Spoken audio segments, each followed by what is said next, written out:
இரையாகினார் என்று வரலாறு சொல்கிறது. நாம் நம் வாழ்வில் வீரமும் இறை விசுவாசம் என்னும் நற்பண்புகளை கொண்ட வாழ இவ்விழா மாலை ஆராதனையில் பக்தியுடன் இணைவோம்.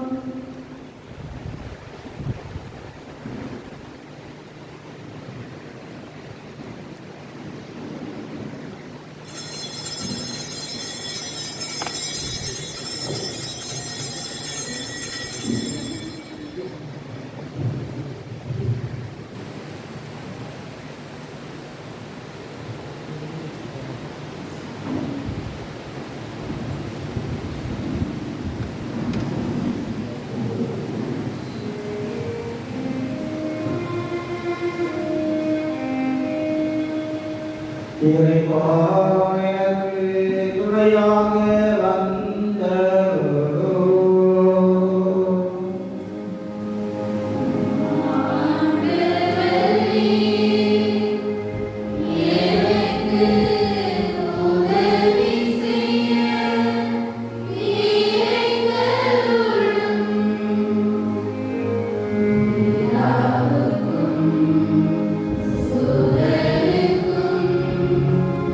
பரிசுத்த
இந்த உலகம் நமக்கு தரும் சவால்களைக் கண்டு அஞ்ச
தாகத்தை நம் கடவுளால் மட்டுமே தீர்க்க முடியும். உலகம் தரும் சிற்றின்பங்கள் வசதிகளும் தற்காலிகமானவை. ஆனால் இறைவனின் பிரசன்னம் மட்டுமே நமக்கு நிலையான அமைதியையும் மன நிறைவையும் தரும். இன்று நாம் பாடலிருக்கும் இந்த பாடல் ஒரு பக்தனின் ஏக்கத்தை மிக அழகாக பிரதிபலிக்கின்றது. காட்டில் அலைந்து திரியும் ஒரு கலைமான் கடும் வெயிலால் நாமறந்து போய் குளிர்ந்த நீரோடையை தேடி எப்படி ஓடுமோ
செய்வனவற்றுக்கு அதிகாரியாக்குமே. உன் தலைவரது மகிழ்ச்சியை சேர்ந்து கொள். இறைவனின் குருக்களே, ஆண்டவரை வாழ்த்துங்கள். ஆண்டவரின் அடியார்களே, இறைவனுக்கு நன்றிசெய்வீர்.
ஆண்டவர்களோடு இருப்பாராக.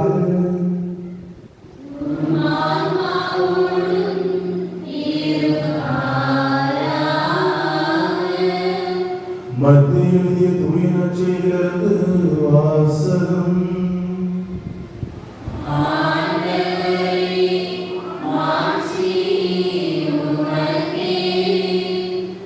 மத்திய எழுதிய நற்செய்தி பிரிவு 4 இறைவாக்குகள் 1-11 முடிய.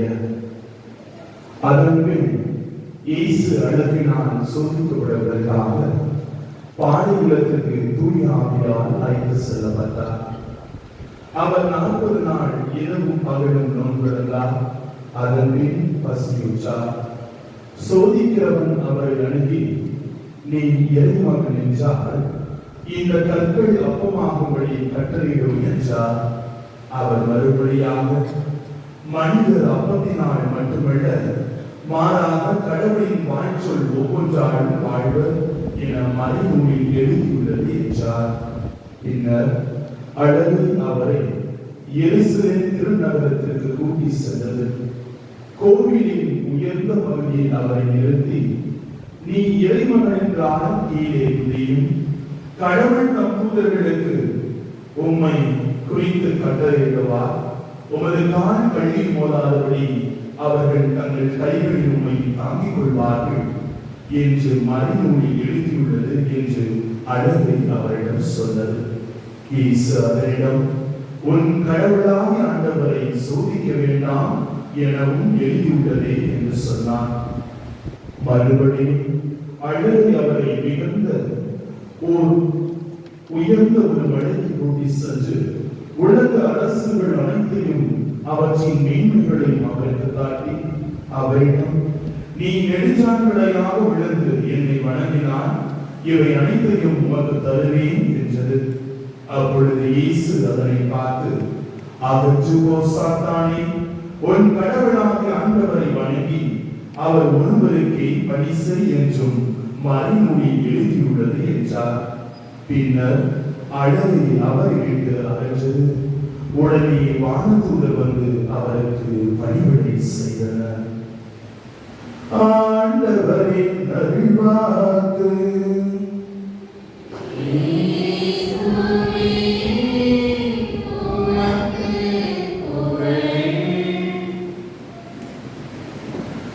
இசைவாடும் ஆவியே, என்னில் இறங்கி வாழுமே. உன்னதத்தின் ஆவியே, என்னில் ஊற்ற வாழுமே. அசைவாடும் ஆவியே, என்னில் இறங்கி வாழுமே. உன்னதத்தின் ஆவியே,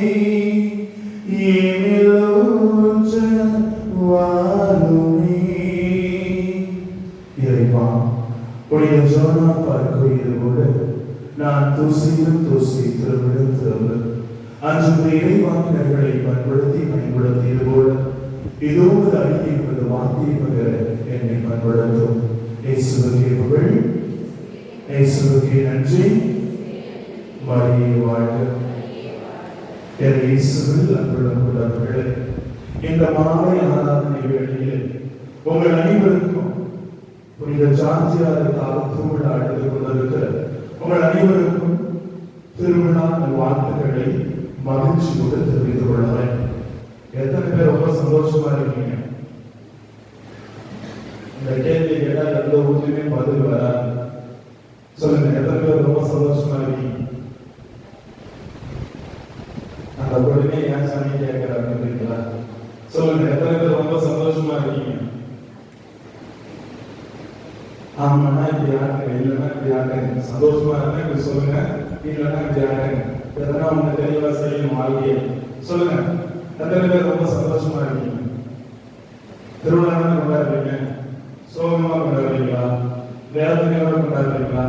அப்புறம் சொல்லுங்க, எத்தனை பேர் ரொம்ப சந்தோஷமா இருக்கீங்க? நீ ஏன் ஒரு முடிவோட வந்து சாமியா சொல்லிட்டு அப்படின்றீங்களா? சொல்லுங்க, எத்தனை பேர் ரொம்ப சந்தோஷமா இருக்கீங்க? முதல்ல சந்தோஷமா இருக்கீங்களா? என்னங்க எதுக்குமே பதில் வர மாட்டேங்குது? கோபமா இருக்கீங்களா? வெறுப்போட இருக்கீங்களான்னு தெரியல. சரி, கேள்வி தப்பா கேட்கிறேன்னு நினைக்கிறேன். சரி, ரெண்டாவது கேள்வி, சாட்சியார் அப்படின்னா உங்க மனசுக்கு தோணுவதா என்ன? கொஞ்ச நேரத்துக்கு முன்னாடி அவரை பற்றி லிட்டனி வாசிச்சாங்க, நிறைய விஷயங்கள் அவர் செய்தார் அப்படின்ட்டு முன்னுரையிலும் வாசிக்கப்பட்டது. சாட்சியார் அப்படின்னா நீங்களா என்ன நினைவு கூறுகிறீர்கள்? திருவிழா எடுக்கிறது வேஸ்ட் நினைக்கிறேன். சொல்லுங்க, ஜார்ஜியார் அப்படின்னா யாரு? புனிதர் அப்படின்னு சொல்லிடுறாங்க. மேற்கொண்டு ஜார்ஜியார் அப்படின்னா யாரு? ஒண்ணு நாங்க பேச மாட்டோம் சாமி, நீ பேசியிருக்கோம் அப்படியா? சொல்லுங்க, உங்களுக்கு தான் கேட்கிறேன்.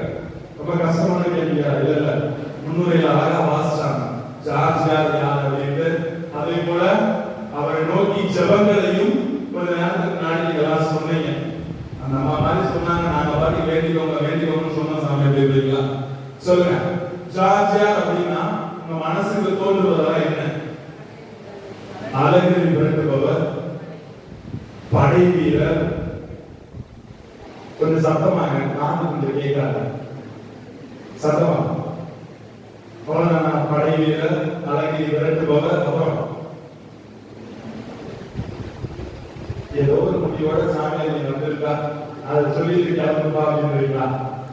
சரி, நீங்க நச்சிலிருந்து சொன்னது போல ஆண்டவர் இயேசுவை அழகை சோதிக்கிறது. எத்தனை முறை சோதிக்கிறது? எத்தனை முறை? 3 முறை.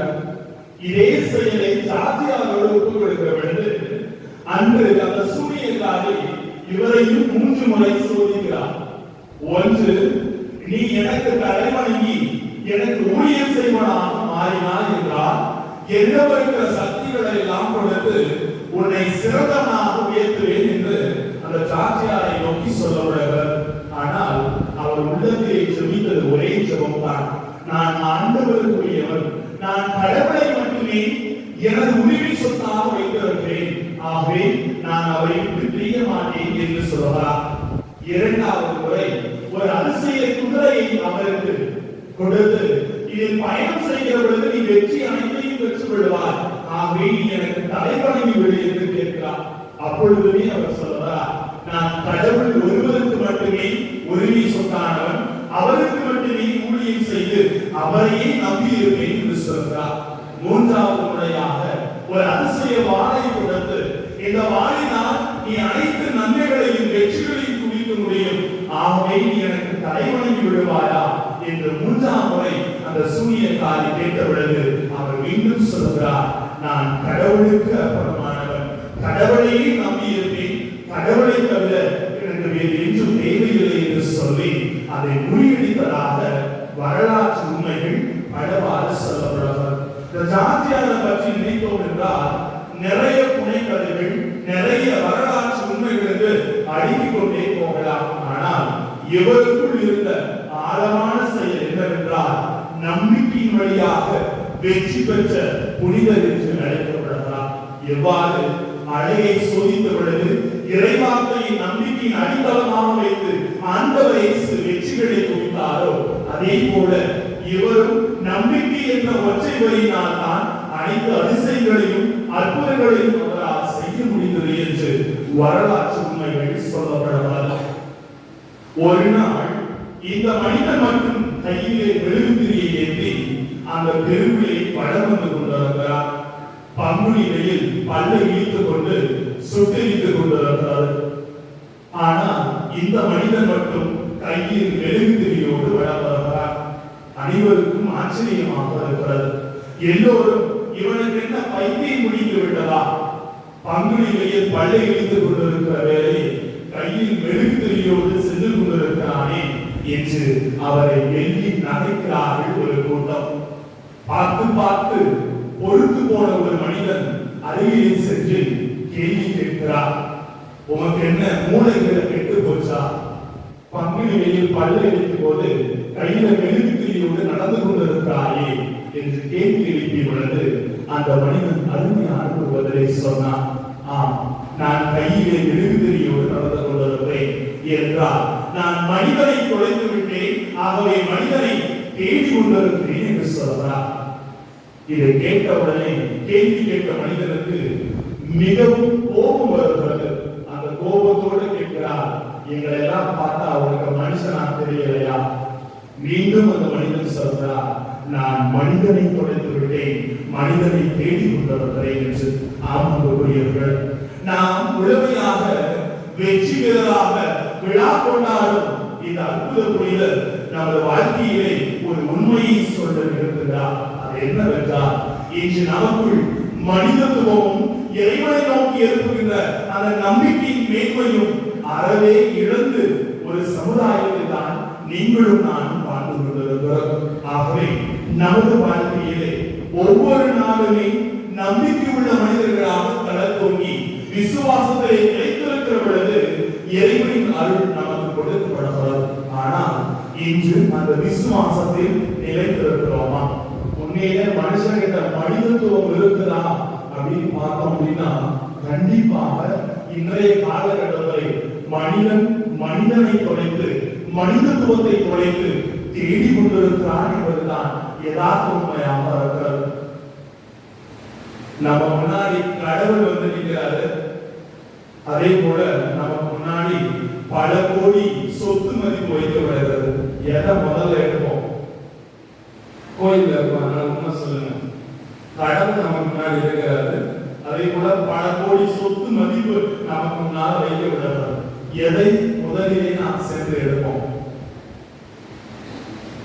நீ எதை கேட்டாலும் நாங்க இடிச்சு வச்ச குடி மாதிரி அப்படியேதான் உட்கார்ந்து இருப்போம். ஒரு முடிவோட சொல்லு அப்படின்றீங்களா? சொல்லுங்க. கடவுள் இருக்கிறாரு, பல கோடி சொத்து மதிப்பு நமக்கு முன்னாடி இருக்குது. எதை கையில போய் சூஸ் பண்ணுவோம்? நாம பரவாயில்ல, நிறைய புனிதர்கள் ஊர்ல இருக்கீங்கன்னு நினைக்கிறேன். கடவுளை தேடுவோமா? யதார்த்தமா சொல்லுங்க, எதை முதல்ல தேடுவோம்? கடவுளை தேடணும்னா செய்யணும். முதல்ல நம்ம கை எடுத்து போவோம். என் லைஃப்ல எப்படி செட்டில் பண்ணிக்கலாம், என் குடும்பத்தை எப்படி நான் பாதுகாக்கலாம்னு தான் நம்மளுடைய முதல் செயலாக இருக்கும். ஆமாவா இல்லையா? ஆமாண்ணா, இதுங்க அப்படின்றாலாம். இல்லை என்றால் இல்லை, அதுக்கு மேல பேசாதீங்கன்னு சொல்லியிருக்காரு. எனக்கு ஒரு பக்கம் பயமா இருக்கு பிரசன்ன வைக்கிறது. ஏன்னா கோபமா இருக்கீங்களா, இல்ல சந்தோஷமா இருக்கீங்களா, இல்ல ஜாத்தியா இருக்க கோபமா இருக்கீங்களான்னு தெரியல. அப்படியே சைலண்டா, ஒருவேளை நீங்க எதிர்பார்த்த தேர்தல் நடக்குன்னு சொல்லிட்டு வருத்தமா இருக்கீங்களா? அப்படியெல்லாம் இல்ல. சரி, ஓகே. அவர் கடவுள் முழுமையாக நம்பிக்கையோடு வாழ வேண்டும் என்று அழைப்பு விடுக்கிறார். இதைத்தான் நமது புனித ஜார்ஜியார் தனது வாழ்க்கையிலே இருந்திருக்கிறார். காரணம் என்னவென்றால், அவர் வாழ்க்கையிலே அரக்கப்பாம்பை கொன்றார், அந்த அரக்கனை கொன்றார் என்று நாம் வரலாற்று உண்மைகளிலே வாசிக்கிறோம். ஆனா இன்னைக்கு நம்மை சுற்றி பல அரக்கங்கள் இருந்து கொண்டுதான் இருக்கிறார்கள். ஒன்று பயம், இரண்டாவது மன அழுத்தம், மூன்றாவது தோல்வி, நான்காவது சமூக அழுத்தங்கள். இவையெல்லாம் நமக்கு ஒரு மிகப்பெரிய அரக்கங்களாக தூண்டப்படுகிறது. ஆனால் இவற்றை எல்லாம் இறைவாக்கை கொண்டு இறைவன் மீது விசுவாசத்தை நிலைத்திருக்கிற பொழுது வெற்றிகளை பெற்றுவிடலாம் என்று இன்றைய வார்த்தை நமக்கு தெளிவாக படமிட்டு காட்டுகிறது. ஒன்று யோவான் புத்தகம் 14ஆம் அதிகாரம் 27ஆவது வசனம் சொல்கிறது, நான் உங்களுக்கு அமைதி அளிக்கிறேன், உலகம் தரும் அமைதியை போல அல்ல, நான் நிறைவான அருளையும் அமைதியினை தருகிறேன். என்னால நம்ம கிட்ட சொத்து சுகம் நிறைய இருந்தாலும் முதல்ல நம்ம என்ன தேடுவோம்? செவடங்கால சந்தோஷம் கிடக்குங்க. சொல்லுங்க, எதை முதல்ல தேடுவோம்?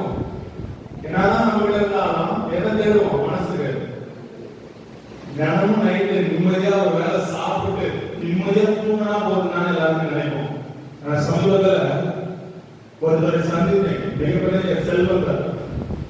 அப்ப என்னோட வந்து ஒரு சகோதரர் சொன்னார், அவருக்கு என்ன சாமி தவற, அவருக்கு எல்லாமே இருக்குது அப்படின்னு சொன்னார். அப்ப அந்த மனுஷன் வாயிலிருந்து வந்த முதல் வார்த்தை, நீங்க சொல்லுங்க சாமி, எனக்கு தான் தெரியும்? இதெல்லாம் வச்சிருக்கிறேன், ஆனா ஒரு நாள் நிறைவான அமைதியோடு நான் உறங்கி இருக்கிறாயா? ஆகவே இன்று நமது வாழ்க்கையிலே உலகம் தரும் தற்காலிக மகிழ்ச்சிகளை இறைவன் முழுமையாக வெறுத்து இறைவன் தரும் நிலையான அமைதியை நாடிக்கொள்ளுங்கள் என்று சொல்லுகிறார். ஜார்ஜியார் வாழ்க்கையில் அப்படிதான். இந்த உலகம் பலவிதமான செல்வங்களை அவருக்கு கொடுக்க முற்பட்டது. ஆனால் கடவுள் ஒருவரே நிலையான அமைதியானவர், கடவுள் ஒருவரே நம்மை வழிநடத்துவர் என்று கடவுளை தேர்ந்து கொண்டு நிறைவின் அமைதிக்குள் அவர் கடந்து செல்வதை நாம் பார்க்க முடிகிறது. இரண்டாவது, மார்க்கு நற்செய்தி 1:23 சொல்வது, நம்புகிறவர்களுக்கு எல்லாம் சாத்தியமாக மாறுகிறது என்று. ஆகவே நமது வாழ்க்கையிலே சவால்கள் பெரிதாக இருந்தாலும் நம்பிக்கை இருந்தால் வெற்றிகளை குவித்து விடலாம். அன்று ஒரு அரசன் வழியாக இந்த ஜார்ஜியாருக்கு பல சவால்கள் இருந்தது. அவரை கொஞ்சம் தூக்கி எறிந்தார்கள், மீண்டும் உயிர் பெற்று விடுகிறார் என்று வரலாறு சொல்கிறது. காரணம், அவர் வாழ்க்கையில் நிறைவாக கடவுளை நம்பியிருந்தார். கடவுளோடு இணைந்து அனைத்து துன்பம் துயரங்களையும் ஏற்றுக்கொண்டு வாழ்ந்த ஒரு மனிதராக இருக்கிறார். நமக்கு துன்பம் வேணுமா வேணாமா? வேணாம். எப்பவுமே மகிழ்ச்சியா இருந்தா போதும் இல்லை? ஆமா இல்லையா? கல்யாணம் ஆகும்போது ஒரு வாக்குறுதி கொடுத்தீங்க. என்ன வாக்குறுதி கொடுத்தீங்க? நான் கல்யாணம் பண்ணலாம், எனக்கு தெரியாது, நீங்க சொல்லுங்க. அதையாவது சொல்லுங்க. எத்தனை பேர் இருக்கீங்க திருமணம் ஆகி? முதியவர்கள், மூத்தவர்கள், இளையவர்கள் எல்லாருமே இருக்கீங்களா? திருமணம் ஆகும்போது ஒரு வாக்குறுதி கொடுத்தீங்க. என்ன வாக்குறுதி? அது ஏன் கொடுக்கணும் தெரியல சாமி அப்படிங்களா? சொல்லுங்க. இன்பத்திலும் துன்பத்திலும் உடல் நோக்கிலும் நோயிலும் நான் உனக்கு பிரமாணிக்கமாக இருப்பேன், அனைத்து சூழ்நிலைகளிலும் ஏற்றுக்கொண்டு வாழ்வேன் என்று சொல்வதுதான் அது ஆழமான அர்த்தம். சமீபத்தில் இந்த கேள்வி ஒரு இடத்துல கேட்டேன். அந்த அக்கா சொன்னது எனக்கு தலையில இடிய போட்ட மாதிரி இருந்துச்சு. என்ன தெரியுமா சொன்னாங்க? நாங்க எங்க சாமி சொன்னோம், நீங்க சொன்னீங்க நாங்க சொன்னோம் அப்படின்னு சொன்னாங்க. அப்படியா? மனது அனைத்து சூழ்நிலைகளையும் நான் ஏற்றுக்கொள்வேன் என்பதுதான். அதே போலதான் நமது குடும்பங்களில் உறவுகளிலும் கணவன் மனைவிக்கும் பிள்ளைகளுக்கும் உறவினர்களுக்கும் இடையே ஒரு முழுவதும் சமாதானத்தையும் நம்பிக்கையும் ஏற்படுத்துவது கடவுள் கொடுக்கிற வார்த்தை.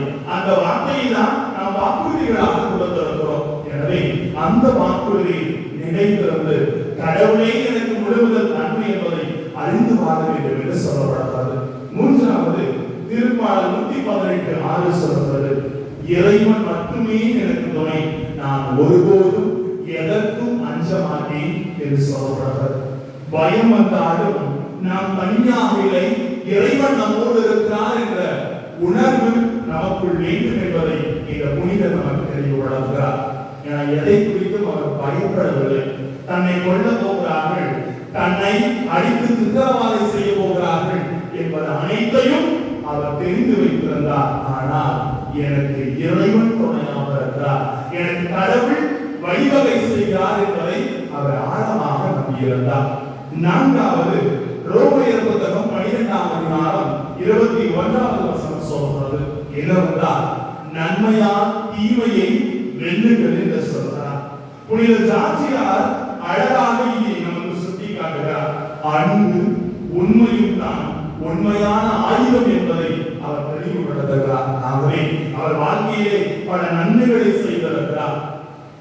ஒரு இளவரசியை அந்த அரக்க பாம்புக்கு இரையாக கொடுக்க வேண்டும் என்று அந்த ஊர் முழுவதும் கலங்கி நின்ற வேளையில் அதை எதிர்த்து போராடி மீட்ட ஒரு மனிதனாகவும் ஒட்டுமொத்த அந்த சமூகத்தை இறைவன் பால் அழைத்த ஒரு மனிதனாகவே அவர் தென்படுகிறார். காரணம், நன்மைகளினால் தீமைகளை வெல்லுகிற மனிதனாக உருமாறுகிறார். எனவே நமது வாழ்க்கையிலும் நன்மைகளை செய்து உடமையால் தீமைகளை வெல்ல வேண்டும் என்பதை தான் இன்று நமக்கு அழகாக சொல்லப்படுகிறது. ஆகவே நமது வாழ்க்கையை சிந்தித்து பார்ப்போம்.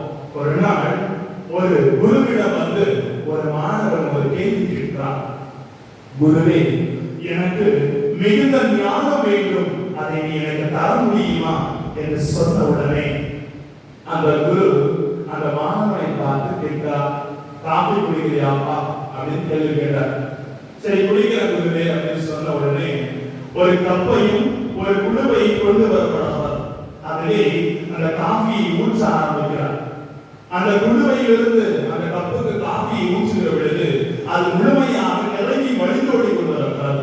இதை பார்த்த உடனே அந்த மாணவன் சொல்றான், குருவே, அந்த கப்பு நிறைந்து விட்டது, ஏன் மீண்டும் ஊற்றிக்கொண்டே இருக்கிறார் என்று சொன்ன உடனே அந்த குரு பதிலளித்தார், உனது மனதுக்குள் இவ்வாறு பலவிதமான செயல்கள் முழுமையாகுமை மூழ்கடித்துக் கொண்டிருக்கிறது. அப்பொழுது நான் உனக்கு அறிவு புகட்டினாலும் உன்னால் அறிவை பெற்றுக் கொள்ள முடியாது என்று சொல்கிறார். ஆமன்புரியவர்களே, இன்று ஜார்ஜியா நமது வாழ்க்கையை தெளிவுபடுத்துகிறார். ஒவ்வொரு மனதிற்குள் உண்மையும் நம்பிக்கையும் எந்த விதமான பயமும் இல்லாமல் இறைவனை நம்புகிற செயல் நிலைத்திருந்தால் எந்த ஒரு தீங்கும் உமக்குள் செல்ல முடியாது. அதை விட்டுவிட்டு இந்த உலகத்தின் செல்வங்களையும் இந்த உலகத்தின் தவளைகளையும் பயங்களையும் நமது மனதுக்குள் உட்படுத்துகிற பொழுது நிச்சயம் சோதனை உட்படுத்தவர்களால் நாம் வீழ்ந்து போய்விடுகிறோம் என்று சொல்லப்படுகிறது. எனவே ரோமியர் புத்தகம் 8:31 தெளிவுபடுத்துகிறது, இறைவன் நம்மோடு இருந்தால் யார் நமக்கு எதிராக என்ன செய்து விட முடியும்? இதை ஆழமாக நம்பி அனைத்திலுமே வெற்றி வாகை பெற்ற சாத்தியார் போல இறைவன் என்னோடு இருக்க யாரும் எனக்கு எதிராக எதையும் செய்துவிட முடியாது என்ற ஆழமான நம்பிக்கையிலே வாழ நாம் அனைவருமே அழைக்கப்படுகிறோம். எனவே நம்பிக்கையுள்ள இதயம் எந்த காலத்திலுமே வீரமாய் செயல்படும், அனைத்து சூழ்நிலைகளையும் ஏற்றுக்கொள்ளும் என்று வார்த்தை நமக்கு தெளிவுபடுத்துகிறது. இதை உணர்ந்தவர்களாய் கடந்து வாழ்வோம். இதுவரை காத்தவர் இனியும் நம்மை காப்பாற்ற நம்பிக்கையில். ஆமென்.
வேண்டல் மன்றாட்டுகளை இறைவர்களுக்கு ஜெபிப்போம்.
எங்களால் தந்தை இறைவா பாதுகாவலர் ராஜாமே திருவிழாவை முன்னிட்டு நாங்கள் அனைவரும் இந்த இறைவா நீ கேட்கவும் சிந்தித்தோம் தியானித்தோம் அதன்படி வாழ மறந்தாலும் தொடர்ந்து எங்கள் பாதுகாவலர் புனித ராஜாவுடைய பரிந்துரையினால் அனைத்து நலன்களும் பெற்று நலமான வாழ்க்கையை கண்டுகொள்ள செய்தபடியாக எங்கள் ஆண்டவராகிய கிறிஸ்து இறைமகன் இயேசு போதித்தவாறு இவரை இறையாஸ்வரவேண்டமென மன்றாடுவோம்.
எங்களை சோதனைக்கு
சொல்வோம்.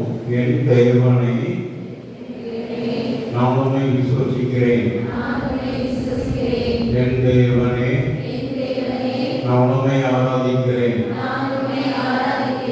என் தேவனே நான் உம்மை நம்புகிறேன். என் தேவனே நான் உம்மை அன்பு செய்கிறேன்.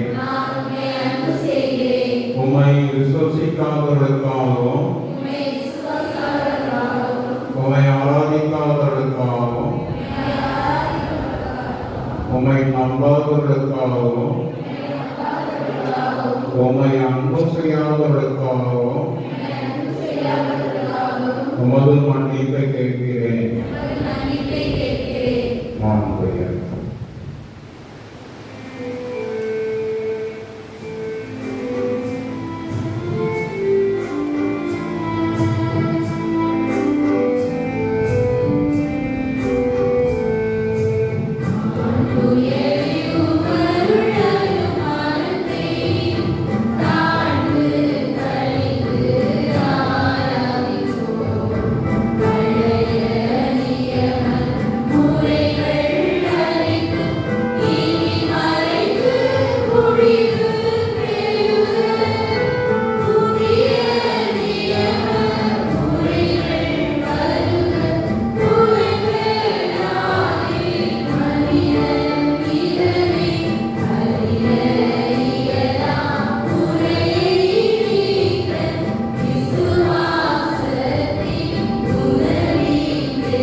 இந்த ஆராதனையை தெரிவித்திருக்கின்றோம்.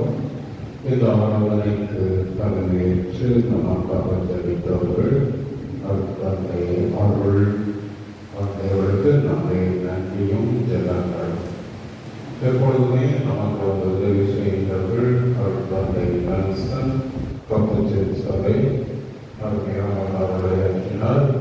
கொஞ்சம் உடனே ஒரு கரிஸ்மேட்டிக் மீட்டிங் பரிசாதி கூட்டமே நடத்தியிருப்பார். சீக்கிரமாக வயசிட்டார். அவருக்கும் நம்முடைய நன்றிகள். அவர்களை ஆசிரியப்பார்.